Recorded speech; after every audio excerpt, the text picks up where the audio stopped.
Sutra of Mahā-Prajñā-Pāramitā, pronounced by Mañjuśrī Bodhisattva, also known as Perfection of Wisdom in 700 Lines, translated from Sanskrit into Chinese in the southern Liang dynasty by the Tripitaka master Mandra from Funan. Fascicle 1 of 2, translated from the Chinese of Mandra by Rulu. The unsurpassed, profound, and wonderful Dharma is difficult to encounter in hundreds of millions of eons. I now see and hear it, receive and uphold it, and I vow to fathom the Tathagata's true meaning. Thus I have heard. At one time, the Buddha was staying in the Anathapindika garden of Jetavana Park in the city kingdom of Sravasti, together with 1,000 great bhikshus and 10,000 bodhisattva mahasattvas. These great bodhisattvas are all majestically adorned with merit and wisdom, and standing on the ground of no regress. Among them were Maitreya Bodhisattva, Mañjuśrī Bodhisattva, Unimpeded Eloquence Bodhisattva, and Never Abandoning the Mission Bodhisattva. Bodhisattva Mahasattva Mañjuśrī, the youth, came at dawn from his place to the place where the Buddha was and stood outside. Then great voice hearers, such as the Venerable Sariputra, Purna Matrayanaputra, Mahamaugalyayana, Mahakasyapa, Mahakatyayana, and Mahakausthila, also came from their respective places to the place where the Buddha was and stood outside. The Buddha knew that the assembly had convened. The Tathagata came out of his dwelling, arranged his seat, and sat down. He asked Sariputra, "Why are you standing outside this morning?" Sariputra replied to the Buddha, "World-honored one, Bodhisattva Mañjuśrī the youth arrived first and stood outside the door. I actually arrived later." Then the world-honored one asked Mañjuśrī, "You were the first to arrive here. Did you wish to see the Tathagata?" Mañjuśrī replied to the Buddha, "Indeed, world-honored one, I did come here to see the Tathagata. Why? Because I delight in making the right observation to benefit sentient beings. I observe the Tathagata by the appearances of true suchness, namely, never moving, never acting, with neither birth nor death, neither existent nor non-existent, neither somewhere nor nowhere, neither in the past, present, or future, nor not in the past, present, or future, neither dual nor non-dual, neither pure nor impure. Through appearances such as these, I correctly observe the Tathagata to benefit sentient beings." The Buddha told Mañjuśrī, "If one can see the Tathagata as such, one's mind will neither grasp nor not grasp, neither accumulate nor not accumulate." Sariputra said to Mañjuśrī, "It is rare for anyone to see the Tathagata in the way you describe. As you observe the Tathagata for the sake of all sentient beings, your mind does not grasp the appearances of sentient beings. As you teach all sentient beings to head for nirvana, your mind does not grasp the appearance of nirvana. As you manifest such great majesty for all sentient beings, your mind does not see the appearance of majesty." Then Bodhisattva Mahasattva Mañjuśrī the youth said to Sariputra, "Indeed, indeed, it is just as you say. Although I activate the mind of great majesty for all sentient beings, I never see the appearances of sentient beings. Although I am adorned with great majesty for all sentient beings, their realm neither increases nor decreases. Suppose a Buddha stays in a world for a kalpa. Although each world has only one Buddha, there are as many Buddhas as the innumerable boundless sands of the Ganges. Suppose they all pronounce the Dharma day and night for a kalpa, or over a kalpa, never resting their minds. Suppose each of them delivers as many sentient beings as the innumerable sands of the Ganges, enabling them to enter nirvana. Yet the realm of sentient beings neither increases nor decreases. This applies to all Buddha lands in the 10 directions. All Buddhas pronounce the Dharma to teach and transform sentient beings, each delivering as many sentient beings as the innumerable sands of the Ganges, enabling them to enter nirvana. Yet the realm of sentient beings neither increases nor decreases. Why not? Because the definite appearances of sentient beings can never be captured. Hence, the realm of sentient beings neither increases nor decreases. Sariputra then asked Mañjuśrī, given that the realm of sentient beings neither increases nor decreases, why do bodhisattvas always pronounce the Dharma to sentient beings as they seek Anuttara Samyak Sambodhi? Mañjuśrī replied, because the appearances of sentient beings are empty, there are neither bodhisattvas seeking Anuttara Samyak Sambodhi nor sentient beings to whom they pronounce the Dharma. Why not? Because I say that in all dharmas, not a single dharma can be captured. The Buddha asked Mañjuśrī, if sentient beings do not truly exist, why do you speak of sentient beings and their realm? Mañjuśrī replied, the appearance of the realm of sentient beings is just like that of the realm of Buddhas. Is there a measure for the realm of sentient beings? The measure for the realm of sentient beings is just like that for the realm of Buddhas, he replied. The Buddha next asked, is there a place for the measure of the realm of sentient beings? He replied, the measure of the realm of sentient beings is inconceivable. The Buddha next asked, does the appearance of the realm of sentient beings abide in something? He replied, open sky does not abide, nor do sentient beings. The Buddha asked Mañjuśrī, if one practices Prajnaparamita in this way, how does one abide in Prajnaparamita? Mañjuśrī replied, not abiding in dharmas is abiding in Prajnaparamita. The Buddha next asked Mañjuśrī, why is not abiding in dharmas called abiding in Prajnaparamita? Mañjuśrī replied, not abiding in appearances is abiding in Prajnaparamita. The Buddha next asked Mañjuśrī, as one abides in Prajnaparamita in this way, do one's roots of goodness increase or decrease? Mañjuśrī replied, as one abides in Prajnaparamita in this way, one's roots of goodness neither increase nor decrease. All dharmas neither increase nor decrease, and the nature and appearance of Prajnaparamita neither increase nor decrease. World-honored one, practicing Prajnaparamita in this way, one neither abandons the Dharma of ordinary beings, nor grasps the Dharma of sages and holy beings. Why not? Because as one practices Prajnaparamita, one does not see any Dharma that can be grasped or abandoned. Moreover, practicing Prajnaparamita in this way, one sees neither samsara to dislike, nor nirvana to like. Why not? Because one does not even see samsara, much less dislike it, and because one does not even see nirvana, much less like it.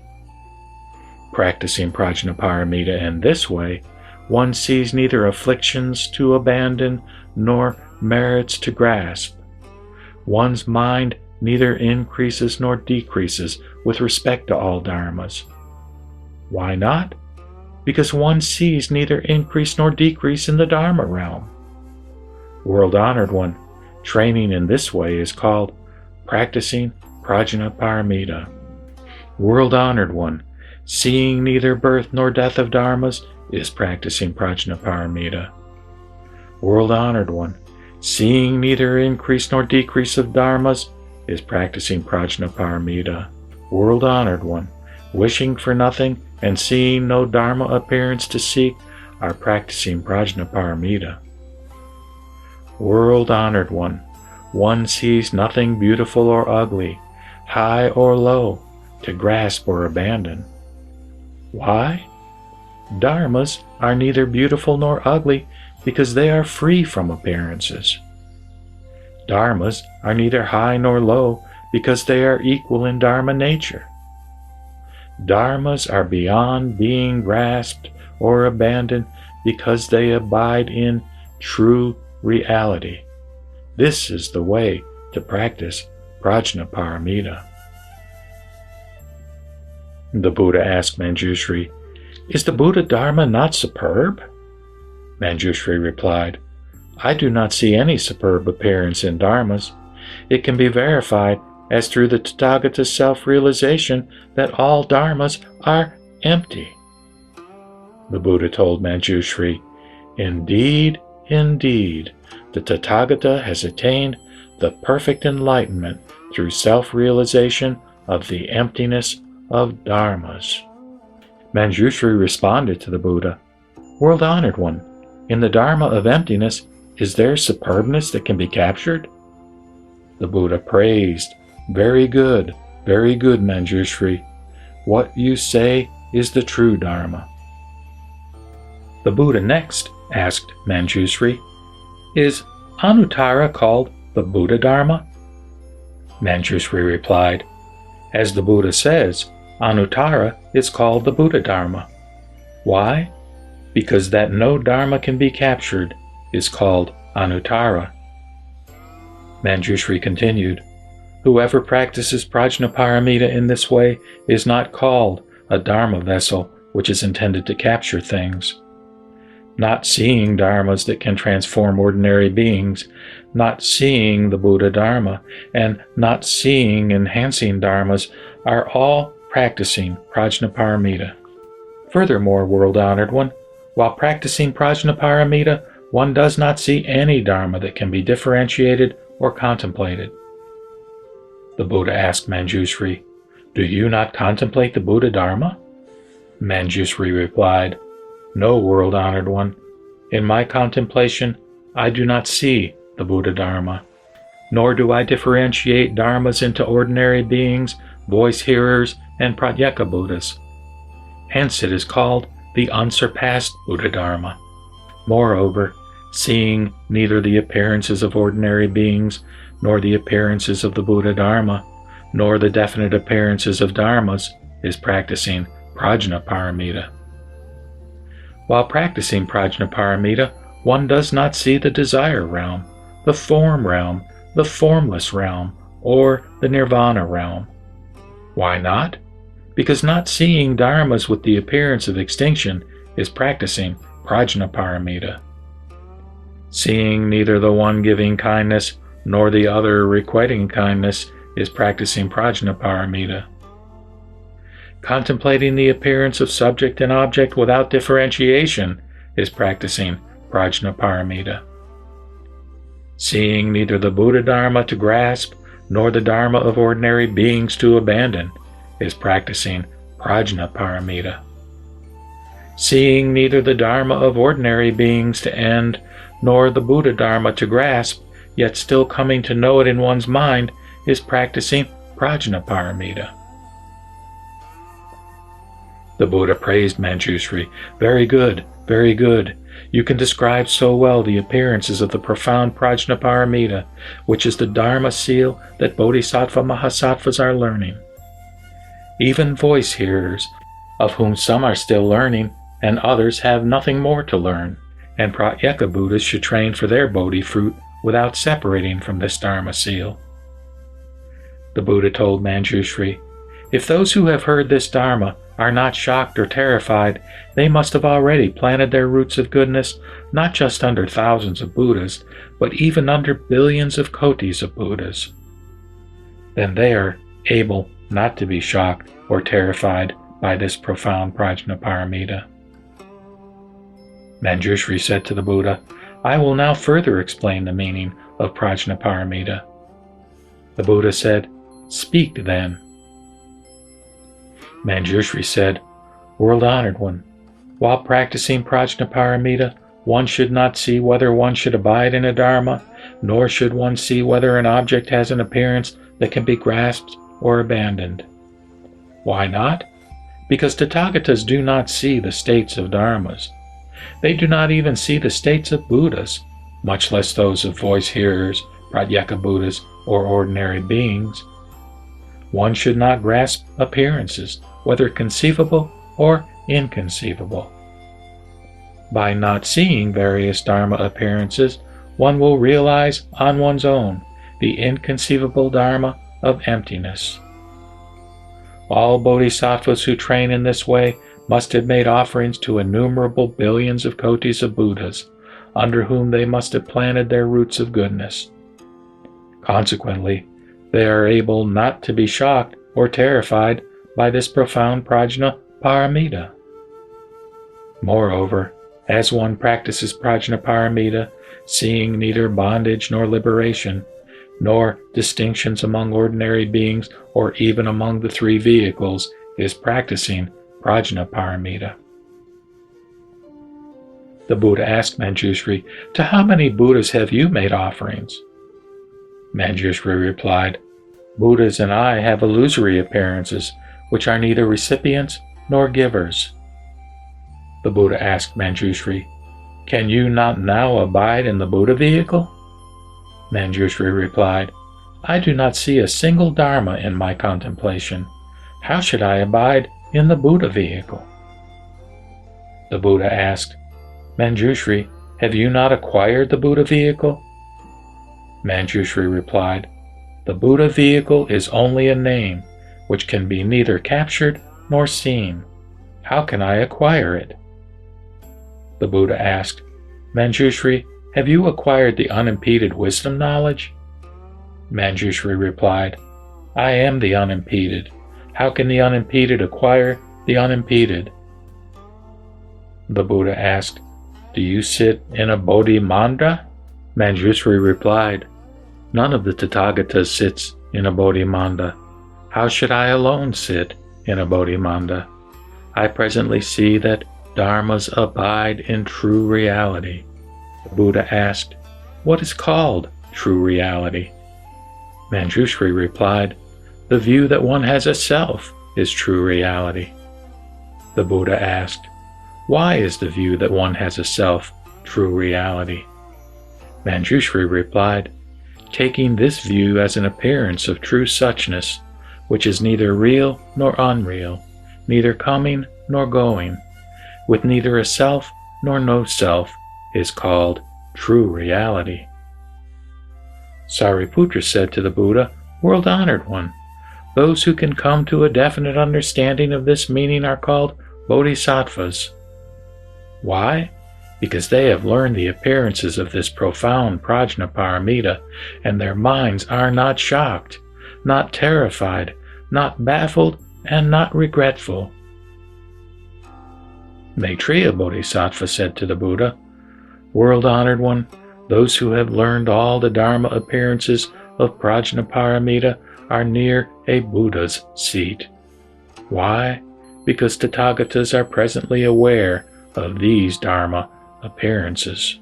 Mañjuśrī Bodhisattva said to the Buddha, World-honored one, if those who have heard this profound Prajnaparamita can be not shocked, not terrified, not baffled, and not regretful, we should know that they, in effect, see Buddhas. Then the Upasika, no appearance, said to the Buddha, World-honored one, Dharmas, such as ordinary beings, voice-hearers, Pratyeka Buddhas, Bodhisattvas, and Buddhas, have no appearances.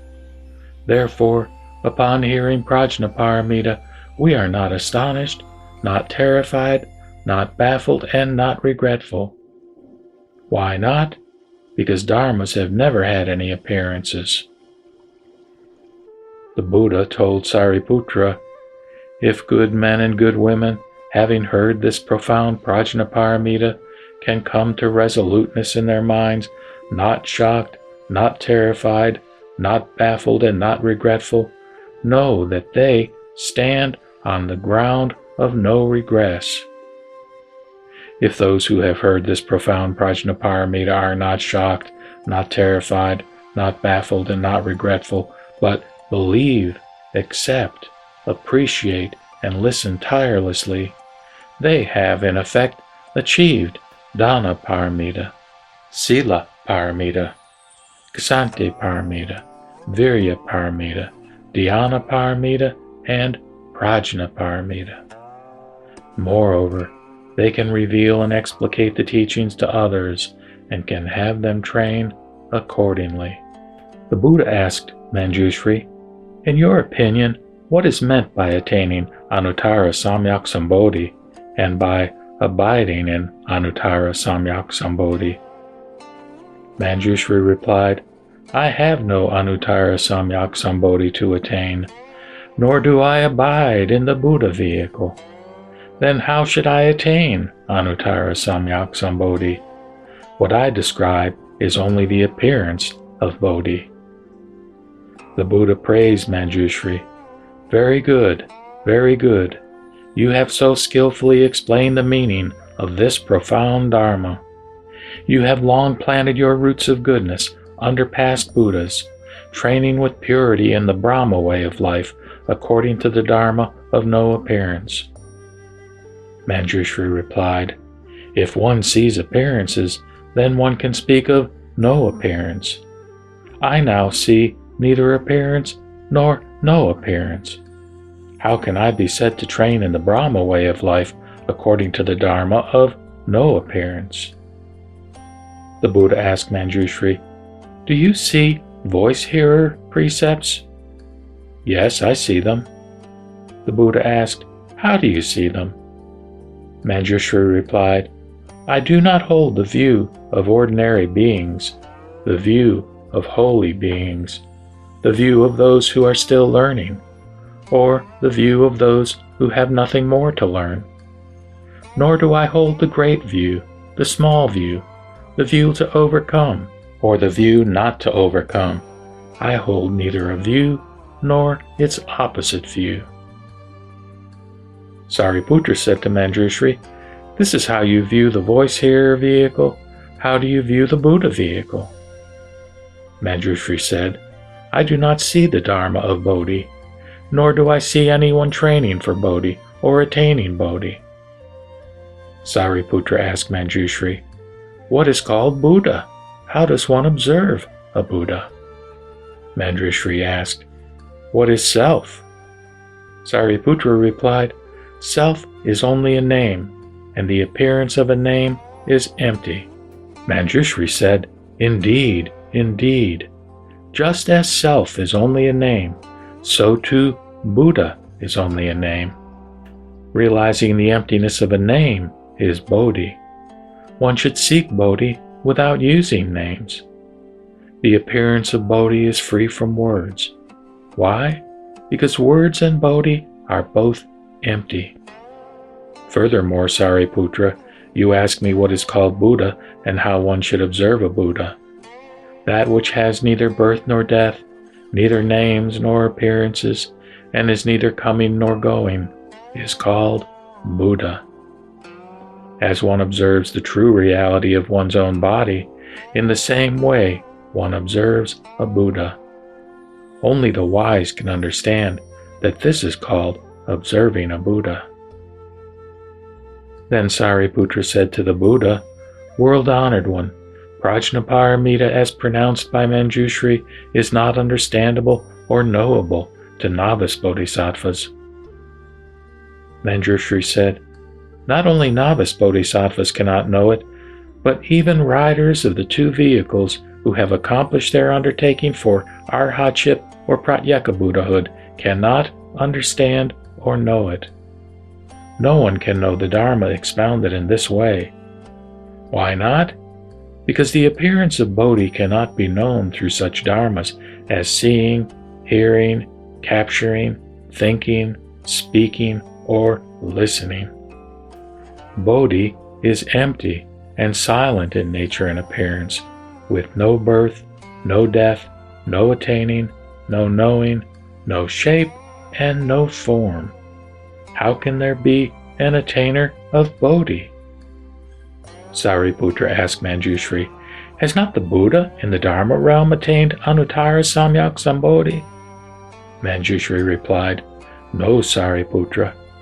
Why not? Because the world-honored one is the Dharma realm. Verifying the Dharma realm by means of the Dharma realm would be a contradiction.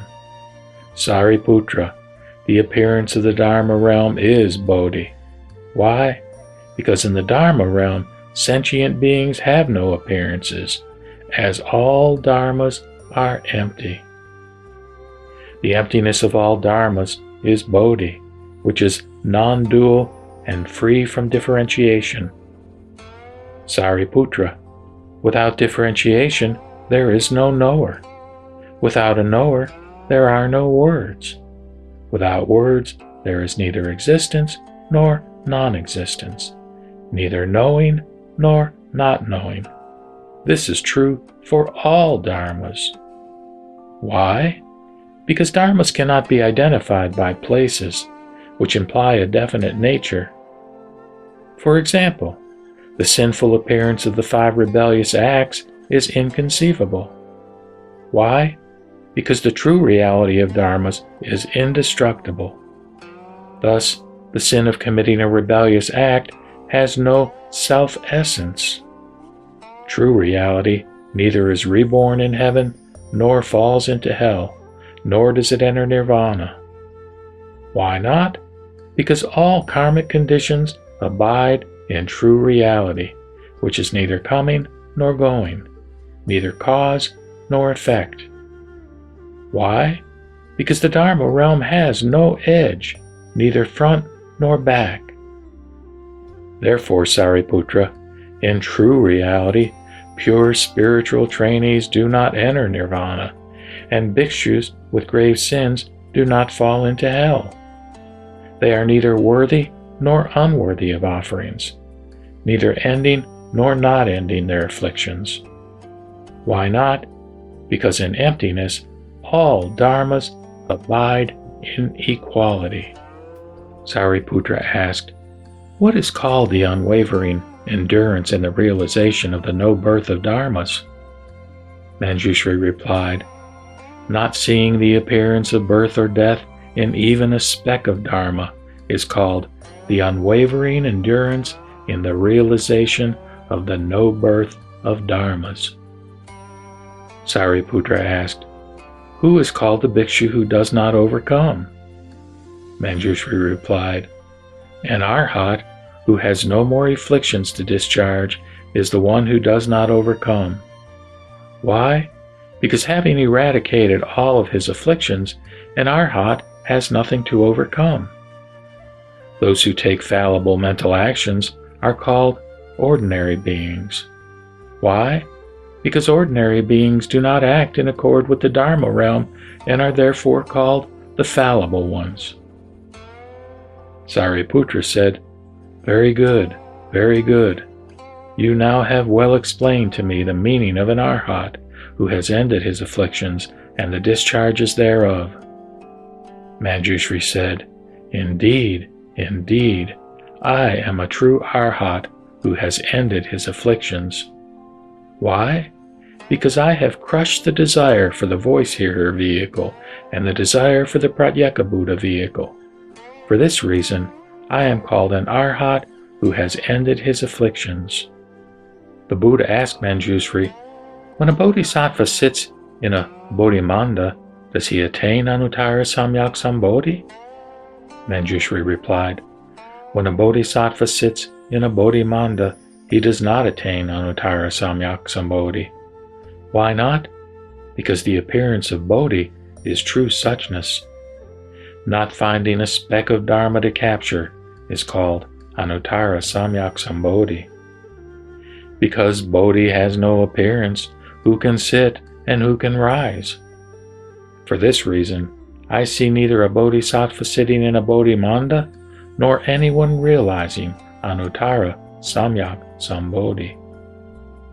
Mañjuśrī said to the Buddha, World-honored one, Bodhi is the 5 rebellious acts, and the 5 rebellious acts are Bodhi. Why? Because Bodhi and the 5 rebellious acts are free from duality. Hence, there is neither learning nor learner, neither perceiving nor perceiver, neither knowing nor knower, neither differentiating nor differentiator. Such appearances are called Bodhi. In the same way, one should view the appearances of the 5 rebellious acts. If there are those who say that they see Bodhi and have attained it, we should know that they are the ones with exceeding arrogance. The world-honored one asked Mañjuśrī, Would you say that I am the thus come one, and address me as the Tathagata? Mañjuśrī responded, No, world-honored one, I would not say that the name Tathagata is the thus come one. Suchness does not have an appearance that can be called suchness, nor is there Tathagata wisdom that can know suchness. Why not? Because the Tathagata and his wisdom are free from duality. Because emptiness is Tathagata, which is only a name, what should I say is the Tathagata? The Buddha asked Mañjuśrī, Do you doubt the Tathagata? Mañjuśrī replied, No, world-honored one, I have no doubt, because in my observation, the Tathagata, with neither birth nor death, does not have a definite nature. The Buddha asked Mañjuśrī, Would you say that the Tathagata has appeared in the world?